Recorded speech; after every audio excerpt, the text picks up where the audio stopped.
আমরা একটা এক্সপেরিমেন্ট দেখব।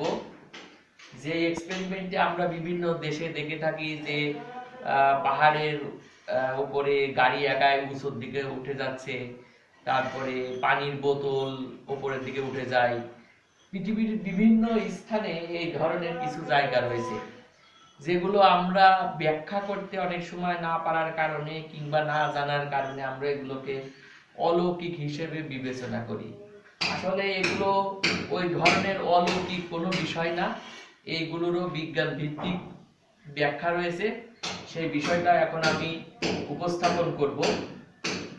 এই জন্য আমি একটা কৃত্রিমভাবে যে একটা পাহাড় যদি হেলে থাকে এবং তার দিকে যে সাথে যে রাস্তাগুলো থাকে সেটাও যদি পাহাড়ের সাপেক্ষে হেলে থাকে, তাহলে সামগ্রিকভাবে উঁচু স্থানটাও মনে হবে যেন হেলানো, এবং সেই ধরনেরই একটা কৃত্রিমভাবে একটা স্ট্রাকচার তৈরি করা হয়েছে। একটা টেবিল নেওয়া হয়েছে এবং এই এদিকে ঘোরাও, মানে আমার হাত যেদিকে যাবে সেদিকে যাবে। টেবিলের এখানে আমরা একটা বোর্ড নিয়েছি, তো আমরা সেই জিনিসটা এখন আমরা একটু দেখব। তুমি ওই পাশে দাও, ওই পাশে নিচু হয়ে এইটা ই করো। আচ্ছা, আমরা এখন দেখব যে কিভাবে উঁচু স্থানের দিকে ডিমটা গড়ায় যাচ্ছে। আমরা এখন ডিমটা ছেড়ে দিচ্ছি, দেখছি যে ডিমটা গড়ায় ওইদিকে চলে যাচ্ছে।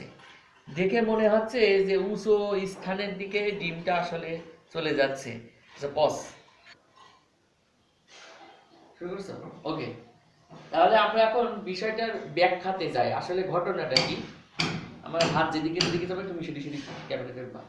আমরা এখানে দেখি যে টেবিলটা কিন্তু একটু হেলানো অবস্থায় আছে, মানে পুরোপুরি সমতল না। এবং টেবিলের নিচে কিছু আমি বই দিয়েছি, বই দিয়ে একটু উঁচু করে নিয়েছি এবং তার কারণে সামগ্রিকভাবে টেবিলটা হেলানো। এখন এই টেবিলটা যেদিকে নিচু হয়ে আছে সেই দিকে আমি একটা শপিং বোর্ড দিয়েছি, একটা বই দিয়েছি। দেওয়ার কারণে এটা কিন্তু দেখতে উঁচু মনে হলেও প্রকৃতপক্ষে এই পাশটাই, এই আমার হাতের দিকটা হচ্ছে নিচু এবং এই দিকটা উঁচু। এই জন্য নিচু হওয়ার কারণে কি হচ্ছে, আমি ডিমটা ছেড়ে দিলে দেখতে উঁচু মনে হলেও প্রকৃতপক্ষে এইদিকে নিচু, ওইদিকে সরে গেছে। তার কারণ হচ্ছে টেবিলটাকে আমি যত ডিগ্রি অ্যাঙ্গেলে বাঁকা করেছি, এই শপিং বোর্ডটা তার থেকে একটু কম ডিগ্রি অ্যাঙ্গেলে। টেবিলটা যদি 30 ডিগ্রি অ্যাঙ্গেলে বাঁকা করা হয় তাহলে এই টেবিলের ঢালের সাথে এটাকে মোটামুটি 20 বা 30-এর থেকে কম হবে। যদি 40 নিই তাহলে 40-এর থেকে কম হবে। এই কারণে সামগ্রিকভাবে জিনিসটা হেলানো হচ্ছে এবং এইটা হচ্ছে বিজ্ঞান ভিত্তিক যে কোনো ঢালের সাথে যদি আবার নতুন করে ঢাল তৈরি করা যায় তার বিপরীত দিকে, তাহলে কি হয়, এই আমাদের সামগ্রিকভাবে স্থানটা নিচু হয়ে যায়। এইভাবে আমরা সৌদি আরবে এ ধরনের একটা পাহাড় আছে যেটাকে অনেকে জিনের পাহাড় বলে বিবেচনা করে। অনেকে মনে করে যে আসলে ওই পাহাড়ের দিকে গাড়ি উপরের দিকে একাই উঠে যায় কোনো একটা টানের কারণে। অনেকে বলে যে এখানে কোনো মহাকর্ষীয় বলের কারণে। আসলে এগুলো কিছুই না, এগুলো জ্যামিতিক কারণে ঘটে থাকছে।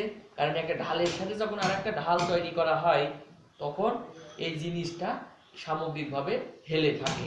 হেলে থাকার কারণে দেখতে উঁচু মনে হলেও এটা প্রকৃতপক্ষে নিচু। আর এইটার অন্যতম একটা কারণ, এখানে যদি একটা ছোট্ট একটা পিঁপড়া দেওয়া হয় তাহলে পিঁপড়াটা মনে করবে যে এই স্থানটা উঁচু, কিন্তু আমরা আকারে, এবার আমার দিকে গ্রহ, আমরা যেহেতু আমরা আকারে বড়, এই আমার এই যে স্ট্রাকচারটা তৈরি করেছি এর থেকে আমরা আকারে বড়, এই জন্য আমরা বিভিন্ন অ্যাঙ্গেল থেকে আমরা এই স্ট্রাকচারটা টের পাচ্ছি যে এটা হেলানো।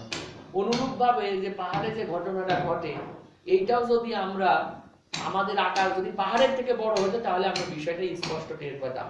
কিন্তু যেহেতু পাহাড়ের থেকে আমাদের আকার অনেক ছোট, এই জন্য আমরা বিষয়টার ওই জ্যামিতিক আকারের যে ইলুশনটা আমরা এটা টের পাই না।